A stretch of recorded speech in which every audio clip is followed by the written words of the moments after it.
আমাৰ মাজত এজন পেচেণ্ট আহি উপস্থিত হৈছে। তেওঁ ক'ৰ পৰা আহিছে আৰু কি প্ৰব্লেম তেওঁ নিজৰ মুখেৰে আমি জানিম। নমস্কাৰ, মই দীপক, ঘৰ বঙাইগাঁও।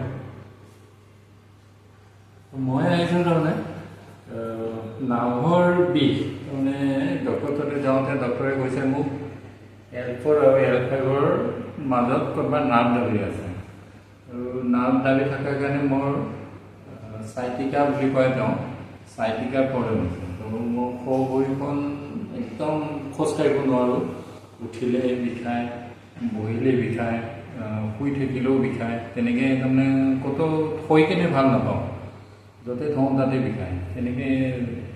তো তেনেকৈ সেই কষ্টত ভুগি আছিলোঁ। ভুগি থাকোঁতে হঠাতে তাৰমানে নেচাৰ থেৰাপি বুলি গম পালোঁ। গম পাই এওঁলোকৰ তাতে আহিলোঁ। কেইদিন ইউজ কৰিলোঁ, তেওঁলোকৰ পৰা ট্ৰিটমেণ্ট ল'লোঁ। লোৱাৰ পিছত অলপ কেইদিন ৰিকভাৰী হ'ল।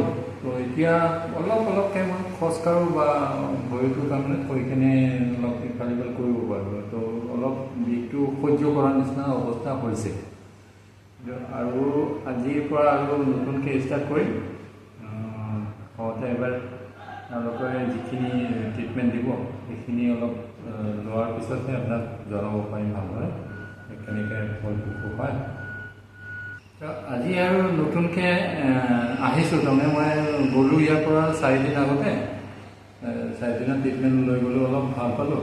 পোৱাৰ পিছত আৰু আজি নতুনকৈ আহিছোঁ। আহি ইয়াতে থকাৰ ব্যৱস্থাও আছে, থাকি পেলাই ট্ৰিটমেণ্টখিনি লোৱাৰ পিছতহে মই ভালদৰে ক'ব পাৰিম যে কিমান লাভদায়ক। তো আজি ঠিক আছে।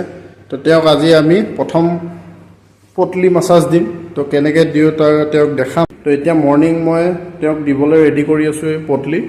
তো এই পটলি দিয়াৰ পিছত তেওঁক আমি লোকেল ষ্টিম দিম, যিটো আমাৰ এনেকৈ কুকাৰৰ দ্বাৰা আমি গেছেৰে এনেকৈ তেওঁক দিওঁ। তো এই কুকাৰৰ ভিতৰত আমি মেডিচিন ইউজ কৰি কেনে তো তেওঁক আমি এই ট্ৰিটমেণ্টটো এতিয়া দিম। প্ৰায় 1 ঘণ্টা জোৰা এটা ট্ৰিটমেণ্ট হ'ব।